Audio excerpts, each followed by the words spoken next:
पिछले वीडियो में हम लोगों ने टाइप ऑफ रिलेशन स्टार्ट किए थे। आगे है हम लोग मानते हैं let A B a non empty set a relation on a set A. On a set A का मतलब कल मैंने बताया था आपको। तीन रिलेशन आपके इंपॉर्टेंट है। पहला आपका है रिफ्लेक्सिव रिलेशन। रिफ्लेक्सिव रिलेशन की कंडीशन क्या है?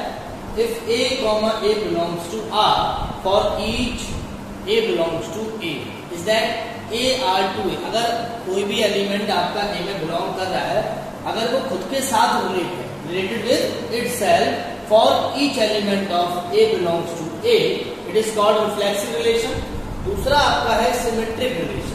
If A comma B belongs to R implies B comma A belongs to are.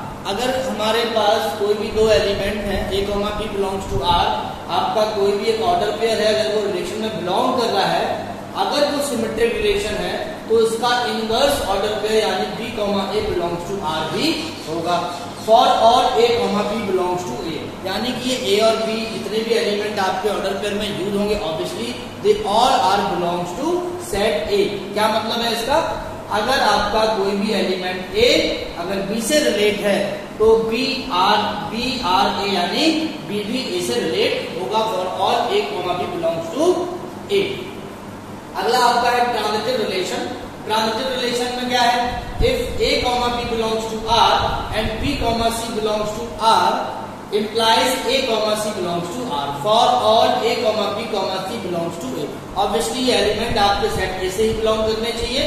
क्या है ट्रांजिटिव रिलेशन में? ट्रांजिटिव रिलेशन में अगर कोई भी दो ऐसे ऑर्डर पेयर आपके रिलेशन में बिलोंग करते हैं जिनमें सेकंड और फर्स्ट एलिमेंट आपके इक्वल है, सेकंड एलिमेंट और फर्स्ट एलिमेंट अगर आपके इक्वल है तो a कॉमा सी यानी इस ऑर्डर पेयर का ए और इस ऑर्डर पेयर का जो सी है, इससे जो ऑर्डर पेयर आपका ए कॉमा सी है वो भी रिलेशन में बिलोंग करना चाहिए। ट्रांजिटिव में और भी बहुत अच्छी बातें होती हैं। पहली एक बात क्या है कि कोई भी आपका सिंगल ऑर्डर पेयर, कोई भी अगर आपका सिंगल ऑर्डर पेयर का रिलेशन होगा वो ऑलवेज ट्रांजिटिव होगा। एम्प्टी रिलेशन भी आपका ट्रांजिटिव रिलेशन है। अगर आपका कोई भी ऐसा ऑर्डर पेयर दिया गया है, ऐसे ऑर्डर पेयर दिए गए हैं जिनमें कोई भी फर्स्ट और सेकंड एलिमेंट बराबर नहीं है, इट मींस पूरे रिलेशन में अगर आपको ऐसे कोई भी दो ऑर्डर पेयर नहीं मिलते हैं जिनमें पहला और सेकंड एलिमेंट आपका बराबर है, अगर बराबर नहीं है इसका मतलब है this is always transitive relation. ये आपको बहुत इंपॉर्टेंट बात ध्यान रखनी है। एक और बात बताई मैंने, सिंगल ऑर्डर पेयर का कोई भी आपका रिलेशन होगा वो ऑलवेज ट्रांजिटिव होगा।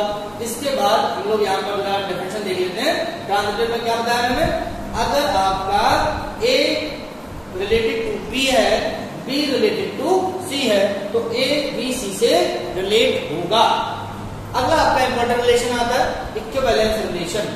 जो आपका इक्विवेलेंस रिलेशन है ये अगर आप तीनों अच्छे से जानते हैं, रिफ्लेक्सिव रिलेशन, सिमेट्रिक रिलेशन और ट्रांजिटिव रिलेशन, अगर इन तीनों को आप अच्छे से क्लियर कर रखे हैं तो आप इक्विवेलेंस रिलेशन को बड़े आराम से डिफाइन कर सकते हैं। क्या है?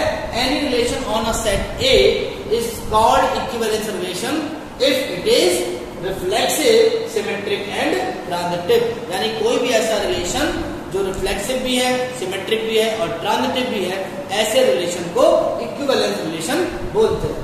इसके बाद एक इंपॉर्टेंट टर्म आता है, बहुत ज्यादा बोर्ड के लिए यूजफुल नहीं है लेकिन फिर भी समझ लेते हैं, anti symmetric relation. A relation R on a set is said to be anti symmetric. Anti symmetric relation में क्या है? If A comma B belongs to R and B comma A belongs to R, means अगर आपको A comma B और B comma A दोनों relation में belong कर रहे हैं और वो एंटी सिमेट्रिक रिलेशन है, इट मींस ए और बी दोनों इक्वल होंगे। अदरवाइज ये कब होता है? ये तब होता है जब सिमेट्रिक रिलेशन होता है। सिमेट्रिक के लिए क्या होता है?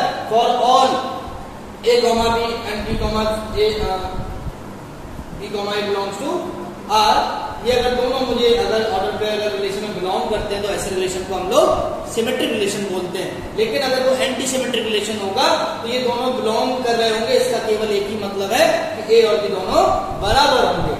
यानी A related to B and b related to a implies a equal to b for all a, b belongs to a। जैसे हम लोग सिंपल एक बात कर सकते हैं यहाँ पर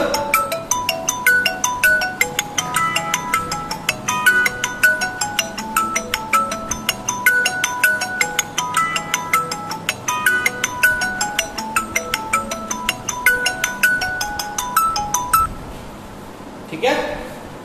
एक और इंपॉर्टेंट बात आप ध्यान रखिएगा, anti symmetric relation is completely different from not symmetric. यानी कि जो आइडेंटिटी रिलेशन आपका होता है, जैसे आइडेंटिटी रिलेशन लोगों ने पढ़ा हुआ है, तो अगर आइडेंटिटी रिलेशन या आइडेंटिटी रिलेशन के कुछ एलिमेंट ऐसे आपके हैं जिनमें ऐसा कोई रिलेशन आपका है जिसमें a, b या b, a दोनों है, ठीक है, तो उनमें क्या होगा, a और b दोनों बराबर होंगे। अलग अलग हो सकते हैं, 2, 3 बिलोंग कर रहा है, 3, 4 बिलोंग कर रहा है, ऐसा तो हो सकता है। 1, 1 बिलोंग कर रहा है, जैसे 1, 1 के लिए बोलेंगे तो हम लोग बोलेंगे 1, 1 बिलोंग 1 रिलेटेड टू 1, और रिवर्स में भी अगर इसको a और b अलग अलग मान के देखते तो 1 रिलेटेड टू 1। एक्चुअली में क्या है, बोथ ऑर्डर पे दोनों सेम है। ऐसे केस में रिलेशन को हम लोग एंटी सिमेट्रिक रिलेशन बोलते हैं। ध्यान रखिएगा, anti symmetric relation is completely different from symmetric relation. ये नॉट सिमेट्रिक का मतलब नहीं है, नॉट सिमेट्रिक और एंटी सिमेट्रिक दोनों ही अलग अलग बात है। Thank you.